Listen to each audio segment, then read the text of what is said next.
Osmania university arts కళాశాలలో ఊపిరి వంతన కవితా సంపుటి ఆవిష్కరణ కార్యక్రమం నిర్వహించారు. ఉస్మానియా యూనివర్సిటీ ఆర్ట్స్ కళాశాలలో ఊపిరి వంతన కవితా సంపుటి ఆవిష్కరణ కార్యక్రమం ఓయూ ఆర్ట్స్ కాలేజీ ఆధ్వర్యంలో ఘనంగా నిర్వహించారు. ఓయూ మాజీ ఉద్యోగి కవి పెండ్యాల ఆంజనేయులు రచించిన ఈ పుస్తకాన్ని ఓయూ వైన్స్ ఛాన్సలర్ ప్రొఫెసర్ ఎం కుమార్ ఆవిష్కరించారు. సమాజానికి స్ఫూర్తినిచ్చే భావాలతో ఊపిరి వంతన కవిత్వం ఉందని వీసీ ప్రొఫెసర్ ఎం కుమార్ పేర్కొన్నారు. ఆర్ట్స్ కళాశాల ప్రిన్సిపల్ ప్రొఫెసర్ సి కాశిం మాట్లాడుతూ సామాజిక స్పృహతో ఆంజనేయులు కవితలు రాశారని ప్రశంసించారు.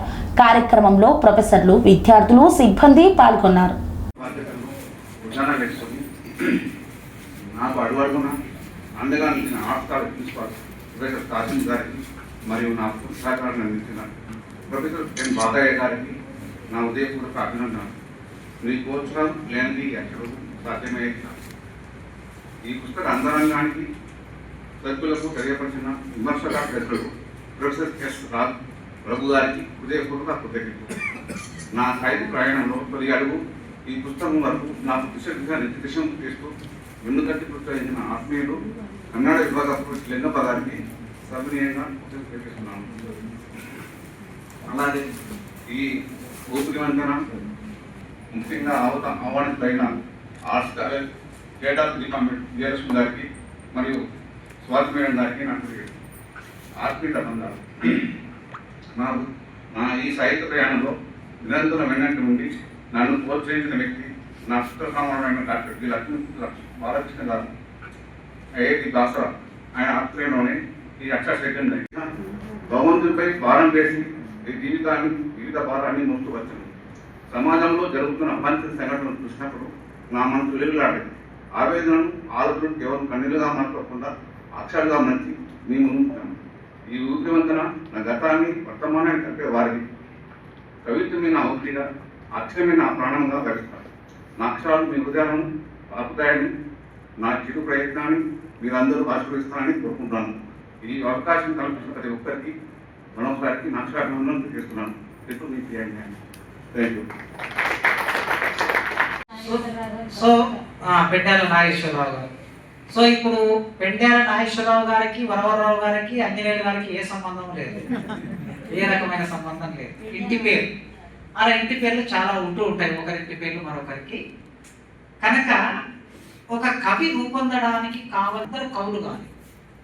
ఇప్పుడు ఇక్కడ చాలామంది ఉస్మానియా యూనివర్సిటీలో స్థాయిలో పనిచేస్తాము, రిటైర్డ్ అవుతాం. ఎంతమంది కవిత్వం రాసి పుస్తకం తీసుకొచ్చారు? ఆంజనేయులు గారు పుస్తకాన్ని తీసుకొచ్చారు. ఈ పుస్తకం వారి రిటైర్మెంట్ రోజు ఆవిష్కరించాలనేది వారి పట్టుదల. జనవరి 31కి వారికి నేను సారి చెప్పాలి. ఎందుకంటే నా ముందు మాట రాసినాకనే పుస్తకం ముద్రించాలని వారి పట్టుదల. మీకు తెలిసి ఆర్ట్స్ కాలేజ్లో ప్రిన్సిపాల్ కుర్చీ మీద కూర్చున్న తర్వాత ఇక చదువు, రాత ఎట్లా ఉంటుంది అనేది. వారి పుస్తకానికి ముందు మాట రాయడానికి దాదాపు నాకు ఒక 4 నెలల సమయం పట్టింది. 4 నెలల తర్వాత కానీ ఇవ్వలేకపోయినా, టైం దొరకదు.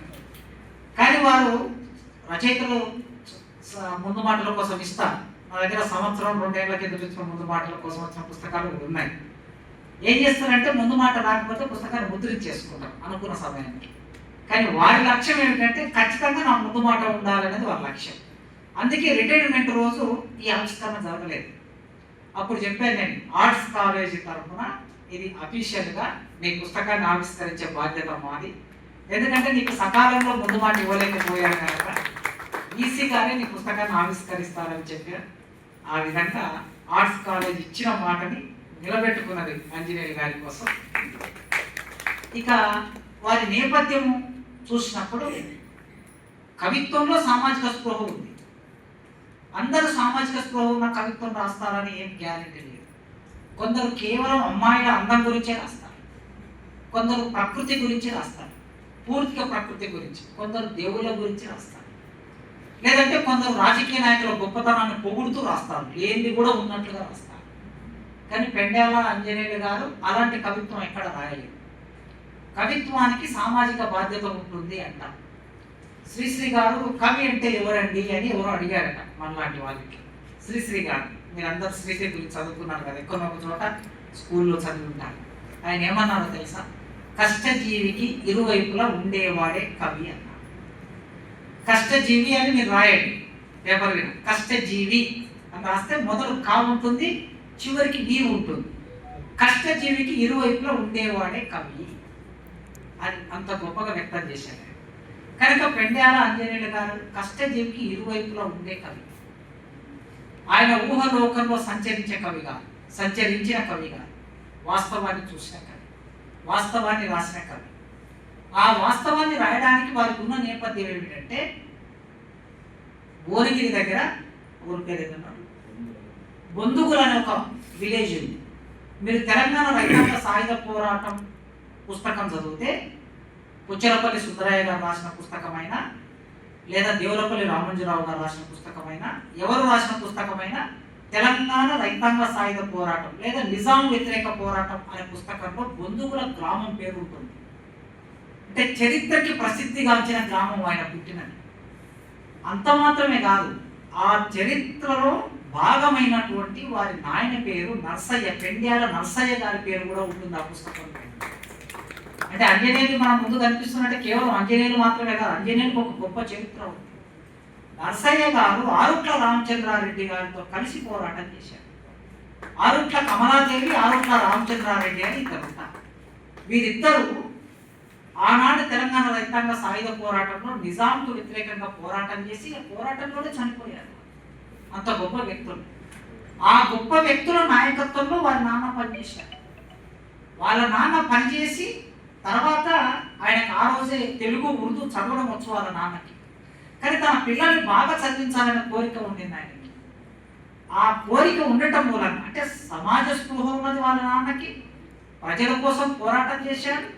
నైజాము దుర్మార్గాల నుంచి తెలంగాణని కాపాడే పోరాటంలో ఆయన భాగమయ్యాడు. ఆ నేపథ్యం ఉంది కనుక తల్లిదండ్రులు మనకి ఏమిస్తారు? ఆస్తులు ఇస్తారు. చాలా మంది ఆస్తుల్ని పంచుకోవడానికి ప్రయత్నం చేస్తాం తల్లిదండ్రుల నుంచి. కానీ ఆశయాలని పంచుకోవాలని మాత్రం ఏ కొడుకు ఏ బిడ్డ అనుకోడు. ఆశయాలు, ప్రతి తల్లిదండ్రులకు ఒక ఆశయం ఉంటుంది, వాళ్ళు నమ్మిన విలువలు ఉంటాయి. ఆంజనేయులు గారు ఏం చేశారంటే వాళ్ళ నాన్న నర్సయ్య గారి ఆశయాలను పంచుకున్నారు. తను కూడా ఆంజనేయులు జీవితం అనేటువంటిది తెరిచిన పుస్తకం. అదేవిధంగా ఈ కవిత్వం చదివినాక ఆయనకు ఎంత పారదర్శకమైనటువంటి సున్నితమైనటువంటి మానవీయ హృదయం అనేటువంటిది. అందుకే కవిత్వమే ఊపిరిగా శ్వాసిస్తూ మన మధ్య మానవీయమైనటువంటి విలువల వంతెనలను నిర్మించడానికి ఈ కవిత్వంలో ఒకటేసారిగా తను ఈ 2 దశాబ్దాలలో ఈ విరామంలో సపుటి ఇది. ఆయన చిన్న కవితల్లో ఆయన దొరుకుతాడు. పెద్ద కవితల్లో ఆయన ఏం చేసినాడు అంటే తన చుట్టూ జరుగుతున్నటువంటి జాతీయ పరిణామాలని, స్థానిక పరిణామాలని, అంతర్జాతీయ పరిణామాలని బాగా దేశాల నాయకత్వాలు లేకపోతే ఆధిపత్య దేశాల వాళ్ళు చేస్తున్నారు అనేటువంటి చెప్పాడు. కేవలం తన జీవితం చుట్టే తిరగకుండా ముందు ప్రపంచంలో ఉన్నటువంటి మనిషి యొక్క బాధ చుట్టూ తిరుగుతూ తన బాధ దగ్గరికి వచ్చినాడు. అందుకే తనకు చేసిన సహాయాన్ని ఆ క్షణమే మర్చిపో, అందుకున్న సహాయాన్ని ఆమరణాంతరం గుర్తుంచుకో. ఇది ఈ కవి ఆంజనేయుల యొక్క వ్యక్తిత్వం, దృక్పథం. అందుకే ఆయన అన్నాడు, సోమరితనాన్ని మించిన దరిద్రం లేదు, సోమరితనాన్ని మించిన దరిద్రం లేదు, చైతన్యాన్ని మించిన ఆస్తి లేదు అన్నాడు. ఇది దాదాపుగా గోడలకు రాసుకునేటువంటి కొటేషన్ లాంటిది. ఇది కూడా ఆయన జీవన గమనంలో తను ఎట్లా బ్రతుకుతున్నాను అనడానికి చెప్పినాడు. అంటే అంత ఉద్యోగిగా ఏ రోజు నిర్లిప్తతతో, నిరాసక్తతతో, సోమరితనంతో గడపలేదు. అదేవిధంగా కేవలం పని పట్ల చైతన్యమే కాకుండా కేవలం జీవితం అంటే పని చేయడము, శాలరీ తోటి నెలవారీ గడుపుకోవడమే కాకుండా దీనికి మించినటువంటి ఇంకేదో చైతన్యం ఉన్నది. అది సమాజాన్ని గురించి ఆలోచించవలసినటువంటి చైతన్యము. కేవలం తను బాగున్నానా లేదా అనేటువంటిదే కాకుండా తన చుట్టూ ఉన్నటువంటి సమాజం ఏ విధంగా ఉంది అని, సమాజంలో జరుగుతున్నటువంటి అనేకమైనటువంటి కష్టాల పట్ల తను ఒక మనిషిగా స్పందించడం అనేటువంటి చైతన్యం ఇతరులో ఉంది. ఆ సామాజికమైనటువంటి చైతన్యం ఉన్నటువంటి కవి మన పెండ్యాల ఆంజనేయులు. అందుకే ఈ ఈ ఈ కవితా సంపుటిలో తాను నాన్నల గురించి కూడా మామూలుగా అందరూ అమ్మ గురించి కవిత్వం రాయడము అనేటువంటిది ఉన్నది. ఇటీవలి కాలంలో నాన్న ఎందుకు వెనకబడ్డాడు అని ఒక కవి కూడా కవిత రాసినాడు. అందరూ అమ్మల్ని ఎక్కువగా అమ్మ ఒక మహాకావ్యం, అమ్మ ఒక దేవత, అమ్మ అని ఇట్లాంటి చేస్తూ ఉన్నటువంటి, కానీ అమ్మను ఒక విధంగా గౌరవిస్తూనే కవిత్వీకరిస్తూనే సమాంతరంగా ఉన్నటువంటి తండ్రి స్థానాన్ని కూడా ఎట్లా చెప్పాలి, అతని యొక్క త్యాగం, అతని యొక్క కష్టం, అతని యొక్క బరువు బాధ్యతలను విధంగా చెప్పాలి అని ఇందులో తన తండ్రికి సంబంధించి తన తండ్రిని గుర్తు చేసుకుంటూ రాసినటువంటి ఒక ఉత్తమమైనటువంటి కవిత కూడా ఉన్నది. 4 years అవుతుంది దాదాపుగా 4 years అయిపోయింది. 4 years అప్పటి నుంచి రాస్తూనే ఉన్నాను. బుక్ పేరు దాని విశేషం ఏంటి చెప్పండి. కవితలు పేపర్ కూడా వస్తుంది. కవితలు సామాజికమైన బాధ్యతలు, తర్వాత సమాజం జరుగుతున్న విషయాలు మనసు చలించి రాసిన కవితలు. ఇంకా కుటుంబ సమస్యలు, సామాజిక సమస్యలు, ప్రతిరోజు జరుగుతున్న సమస్యలను చూసి నా మనసు చలించిపోయిన రాసిన కవితలు. అంటే ఊపిరివంతన అంటే నాకు నేనుగా రాసిన కవితలు కావు, సమాజపరమైన కూడా ఉన్నాయి. అందులో ఆల్ సమస్యల మీద ఉన్నాయి కవితలు. ఇలాంటి కవితలు మరి నేను రాద్దామని ప్రయత్నం చేస్తున్నాను. ఇక దేవుని భగవంతుని దేవాలయాన్ని కరెక్ట్ అయితే బాగుంటుంది. అంటే ముఖ్యంగా అడవి ఆకట్టుకుందంట, అంత డెప్త్గా అడవి మీద అంత. అడవి అంటే ప్రకృతి మనం కాపాడితే ప్రకృతి మనం కాపాడుతుంది. ప్రకృతి మీద ఆధారపడుతుంది. మొత్తం ప్రతిరోజు ఏమైందంటే పొల్యూషన్ పోయింది. ప్రకృతి ఎక్కడైనా పొల్యూషన్ ఉంది. ప్రకృతి మంచిగా ఉంటేనే అన్నీ బాగుంటాయి. ప్రకృతి లేకుంటే ఏం బాగుంటుంది. ఏది ఎక్కడ కూడా పరిణామం చూస్తుంది. అన్నీ కలుషితమైన ఆహారం. ప్రకృతి మంచిగా ఉంటేనే అన్నీ బాగుంటాయి. ప్రకృతి లేకుండా మనం ఏం చేయలేము. ఆకులే గుణపాలుగా గుచ్చుకుంటే అనే పదాన్ని ఎందుకు అంతగా వాడవలసి వస్తుంది? అంటే ఆకు పచ్చతనంతో మనం అంతా బాగుంటుంది. పచ్చతనం లేకుంటే మూడపోయిన చెట్లకు ఏముంటుంది? ఏం లేదు కదా. కొంచెం అంతే చిగురు లేదు కదా. మన జీవితం కూడా అంతే కదా. మనం పచ్చగా ఉంటేనే అందరూ మన వస్తారు. చెట్టు పచ్చగా ఉంటేనే చెట్టు కింద చేతి తీసుకుంటాం. అంటే ఇంకేమన్నా ఇప్పుడు ఇంకా ఏమైనా రాయాలనుకుంటున్నారు? రాస్తాను. రాయాలని ఇంకా రాద్దాం. ఉన్నంతవరకు రాయాలి. నేను ఉన్నంతవరకు, నా ఒత్తిడి ఉన్నంతవరకు రాస్తూనే ఉంటాను. మొదటి నుండి కానీ ఫస్ట్ పుస్తకం యూనివర్సిటీ ఫస్ట్ పుస్తకం ఉదయ భావన. ఫస్ట్ పుస్తకం 2001 ఇల్లు వదిలేయండి. సిటీ సెంటర్ లైబ్రరీలో ఆవిష్కరణ జరిగింది. అందరూ కేకు రామారావు, ఆచార్య తిరుమల, హనుమాన్ స్వామి మీద జరిగింది ఆవిష్కరణ. అంటే ఈ ఊపిరి ఎలాంటి ఒత్తిడి లేదు. నాకు నేను కూడా రాసుకున్న కవితలు కాబట్టి ఎలాంటి ఒత్తిడి లేదు. సామాజిక పరమైన రాశాను, మంచి మంచి మంచి విషయాలు రాశాను. సమాజాన్ని ఉచ్ఛేదపరచాల విషయంతో రాశాను కాబట్టి చెడు విషయంతో రాయలేదు. సపోర్ట్ ఎట్లా దొరికిందంట? నాకు నా కుటుంబ సభ్యులు, నా భార్య వల్ల, నా కుటుంబ సభ్యుల వల్ల, మన డ్యూటీ కాడ సిబ్బంది, ఉద్యోగ సిబ్బంది మాటలు ఎట్లా ఉన్నాయి, ఇంకా సమాజం పరమైన విషయాలు నాకు చాలా ఉంటాయి. అనురాగానికి అమ్మ ఆదర్శం, ఆరోగ్యానికి Shri Sai homeo stores and clinic. అనుభవం, అర్హత, అంకిత భావం కల డాక్టర్లచే చికిత్స.